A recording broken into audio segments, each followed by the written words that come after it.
il y a 3 jours, dans la nuit entre vendredi Rosh Chodesh Nissan et samedi 21 mars 5775-2015, 7 enfants sur 8 de la famille Sasson à Brooklyn sont morts dans un incendie chez eux à la maison.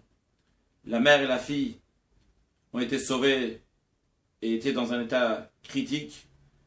Que Dieu donne la force aux parents de passer ces moments douloureux avec force et courage, et un rétablissement total pour la mère et la fille, et que dorénavant on n'entende que des excellentes nouvelles pour le peuple juif et pour toute l'humanité. Aujourd'hui, on va parler aussi du feu, mais d'un feu qui est positif et constructif.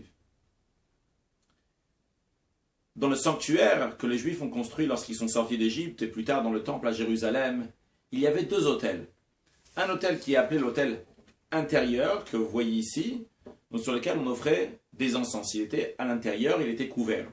Il y avait un autel extérieur, qui était donc dans un endroit qui était découvert, dans lequel on offrait les sacrifices, et là-bas aussi il y avait du feu. Dans la paracha de la semaine, paracha Tzav, on nous dit Esh tamid tukad ala mizbeach lo tirbe, qu'un feu perpétuel doit brûler sur l'autel, on n'a pas le droit de l'éteindre. Le Talmud Yerushalmi de Jérusalem nous dit, on insiste sur l'otirbe, tu n'as pas le droit de l'éteindre pour te dire que même Shabbat, qu'en général on n'a pas le droit d'allumer du feu. Mais s'il n'y a pas de feu sur l'autel, il faut l'allumer aussi même pendant Shabbat. D'un autre côté, on te dit l'otirbe, on ne doit pas l'éteindre même dans une situation d'impureté. En général, on a le droit de servir dans le temple uniquement si on est pur. Si on est impur, on ne peut pas servir dans le temple. Mais si tout le monde est impur, eh bien, on doit quand même allumer ce feu qui soit sur l'autel constamment. Comme vous le savez, le Mishkan, le tabernacle, le temple n'est pas quelque chose du passé, mais c'est de l'actualité. Comme Dieu a dit lorsqu'il a transmis à Moshe, à Moïse, l'ordre de le construire, vous allez me faire un sanctuaire et je vais résider parmi eux. Parce que le sanctuaire, parmi eux, c'est parmi chacun de nous. Lorsqu'on fait une place pour Dieu, dans notre temps, dans notre espace, dans notre manière de nous comporter, Dieu vient et réside dans notre sanctuaire.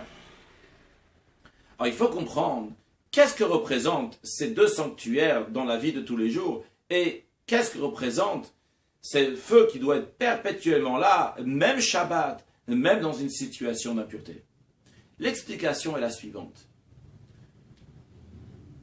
Les autels représentent notre cœur. Pourquoi 2 autels? Parce que dans notre cœur, il y a 2 parties. Une partie intérieure et une partie extérieure. La partie intérieure est celle des choses qui nous touchent fortement, énormément dans la profondeur de notre cœur. Puis, on a la partie extérieure qui est lorsqu'il y a quelque chose qui nous touche, mais ça ne touche pas jusqu'à l'intérieur de nous. C'est quelque chose qui est uniquement superficiel. Alors, lorsqu'on vient servir Dieu, ou faire des choses dans la vie avec notre entourage, on peut se dire, dans le cœur, c'est bon. Je suis juif dans le cœur. À l'intérieur de moi, il y a un feu, c'est chaud bouillant.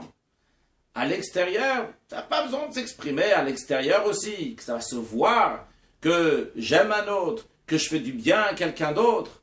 On va voir l'énergie que j'ai dans ça. C'est pas la peine. Je me contente qu'à l'intérieur de moi, je suis très chaud, je suis très donné, je suis motivé à cela. Mais il n'y a pas besoin de plus. Pourquoi aller plus loin? La Torah te dit non, c'est pas suffisant qu'il y a du feu sur l'autel intérieur. Il faut qu'il y ait du feu et un feu constamment, il y a du feu là-bas sur l'autel qui est extérieur aussi. Qu'est-ce que ça veut dire dans notre service de Dieu? Lorsqu'on étudie la Torah, on peut étudier la Torah comme on lit un journal, on lit des informations, c'est beau et bien. Mais ça ne nous a pas pris, ça ne nous a pas transcendé. On te dit, lorsque tu étudies la Torah, on doit voir dans toi qu'il y a une chaleur, qu'il y a une énergie, tu es en train de vivre la chose. Tous tes membres vivent le sujet. De même, lorsque tu fais la prière, tu peux dire des mots. Mais on te demande de faire la prière avec ferveur, que chaque mot, c'est du feu. De même, lorsque je vais agir des choses, je vais faire une mitzvah, un comportement que Dieu me demande de faire, je ne vais pas le faire parce que c'est écrit qu'il faut le faire et je suis obligé de le faire et c'est la loi de le faire. mais je vais le faire parce que j'ai un plaisir dans cela. Et quand est-ce qu'on voit que tu as un plaisir? Lorsque tu ne cherches pas à t'acquitter, mais tu fais les choses jusqu'au bout, et encore mieux, tu fais du zèle, tu cherches ce qu'on appelle le hidour, l'embellissement de la mitzvah. De même, dans la vie de société, lorsque je vais aider un autre, alors je vais dire, bon, j'ai fait ce qu'il faut, j'ai fait mon maximum, c'est normal, on ne peut pas me demander plus que ça, je suis dans les règles, dans les normes. Quelle grêle, quelle norme? On te dit ici, il y a quelqu'un d'autre à aider, du fond du cœur je vais aider, je ferai tout ce que je peux pour aider un autre. Pourquoi? Parce que comme ça me touche dans mon cœur, dans la profondeur de mon cœur, ça s'exprime aussi dans la partie extérieure de mon cœur. Ça ne veut pas rester juste à l'intérieur de mon cœur. On va voir cette chaleur, cette énergie qui s'exprime dans le concret. Quelqu'un aurait pu penser, c'est pas pour moi ça. Moi je suis quelqu'un qui est beaucoup plus haut. Moi je suis quelqu'un qui est comme Shabbat. Shabbat c'est le 7e jour de la semaine. C'est le jour qui est saint, qui est séparé, qui est plus haut de tout. On arrête de travailler, il y a un repos. Moi je suis quelqu'un qui est intellectuel, qui est au-delà des sentiments. On te dit non, toi aussi, l'otirbe, ton feu ne doit pas s'éteindre. Ton feu doit être là-bas constamment, il doit s'exprimer dans la vie de tous les jours. D'un autre côté, quelqu'un peut se dire, moi, je suis impur, je suis nul, je suis bas. Comment, moi, je vais mettre de la chaleur dans un commandement que je fais, dans quelque chose que je fais? C'est pas possible. La Torah te dit non.